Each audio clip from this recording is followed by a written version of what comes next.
Quand on pense à la frontière entre les États-Unis et le Mexique, on imagine souvent un mur, une ligne de démarcation très nette. Mais en réalité, c'est bien plus complexe que ça. C'est même l'un des endroits les plus paradoxaux de la planète. Un lieu qui, à lui seul, nous raconte énormément de choses sur notre monde d'aujourd'hui. Allez, on plonge directement dans le vif du sujet. Le cœur de cette analyse, c'est un paradoxe assez fascinant. Comment une seule et même ligne peut-elle être pensée à la fois pour séparer de façon extrême et pour connecter de façon tout aussi extrême? C'est exactement ce qu'on va décortiquer ensemble. D'abord, il faut se faire une idée de l'échelle. On parle de plus de 3000 km. C'est immense. Une ligne qui traverse des paysages complètement différents.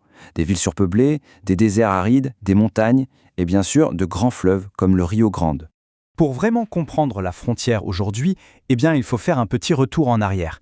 Parce que ce tracé, ce n'est pas du tout un hasard géographique. Non, c'est la conséquence directe d'une guerre qui a complètement redessiné la carte de l'Amérique du Nord. Alors, comment on en est arrivé là? Bon, en bref, après l'indépendance du Mexique, une guerre éclate avec les États-Unis. À la fin, en 1848, le traité de Guadalupe-Hidalgo est signé. Le Mexique y perd des territoires gigantesques. Quelques années plus tard, en 1853, l'Acha-Gadsden vient finaliser le tracé qu'on connaît aujourd'hui. Il sera ensuite ajusté au XXe siècle, surtout pour s'adapter au changement de cours du Rio Grande. Et ce qui est vraiment fou, c'est ce que cette ligne représente. D'un côté, pour les États-Unis, c'est le symbole de la conquête de l'Ouest, de leur destinée manifeste. Mais de l'autre, pour le Mexique, ça reste la cicatrice d'une perte territoriale énorme et douloureuse. Deux visions, deux mémoires totalement opposées pour une seule et même frontière. Bon, revenons à aujourd'hui et à cette idée de barrière. On entend beaucoup parler de murs, de sécurité, mais c'est une vision très simpliste. En réalité, la fonction de cette frontière est bien plus subtile que ça. La question qu'on doit se poser, c'est est-ce que cette frontière a vraiment pour but de tout bloquer sans aucune distinction? La réponse, c'est clairement non. Et là, on touche à un concept clé, le filtrage différencié. Il faut voir la frontière moins comme un mur que comme un gigantesque système de tri. Son rôle, c'est de freiner, voire de criminaliser certains flux, typiquement les migrants sans papier, tout en facilitant et même en accélérant d'autres, comme les marchandises. Et ça a une conséquence directe, et souvent dramatique. Quand on renforce la sécurité à un endroit, généralement près d'une ville, ça n'arrête pas à les traverser, ça les déplace, ça les repousse vers des zones bien plus dangereuses, comme en plein désert de l'Arizona, où les risques sont mortels. Et maintenant, on va regarder l'autre face de la pièce, le côté pile. Parce que cette même ligne qui sépare, c'est aussi un des plus grands carrefours économiques du monde. C'est là que le paradoxe est le plus flagrant. Pour se faire une idée, il suffit de regarder un point de passage comme Laredo, au Texas. C'est la porte d'entrée numéro 1 pour le commerce entre les deux pays. Le volume de camions qui y passent chaque jour est juste colossal. On voit bien qu'il écrase les autres points de passage. Et concrètement, qu'est-ce qui traverse? Eh bien de tout.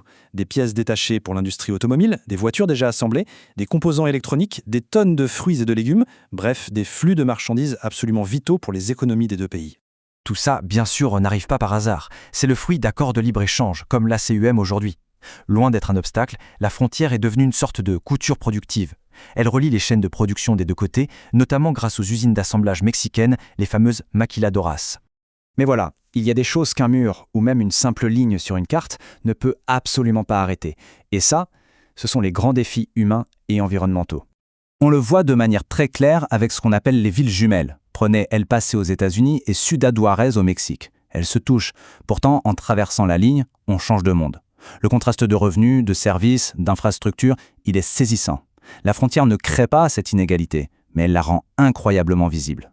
Et puis, il y a l'environnement qui, lui, se fiche royalement des frontières. Le partage de l'eau des grands fleuves est une source de tension permanente. La pollution d'une rivière comme la Tijuana au Mexique a des conséquences directes à San Diego en Californie. Et bien sûr, la qualité de l'air, qu'elle soit bonne ou mauvaise, est partagée par les villes voisines.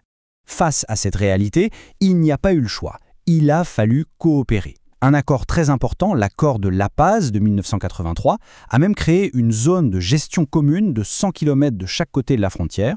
C'est la reconnaissance officielle que, sur le plan écologique, cet espace est un seul et même écosystème.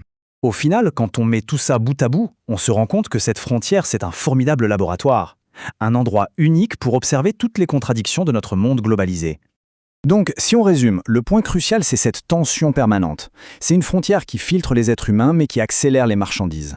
C'est un symbole de souveraineté nationale, mais en même temps le lieu d'une interdépendance économique totale. Et enfin, elle sépare deux mondes très inégaux, tout en les liant plus que jamais. Tout cela nous laisse avec une dernière question. Dans notre monde interconnecté, qu'est-ce qu'une frontière au fond? Est-ce que c'est encore une simple ligne de séparation ou est-ce que c'est devenu une immense zone de négociation permanente? La question reste ouverte.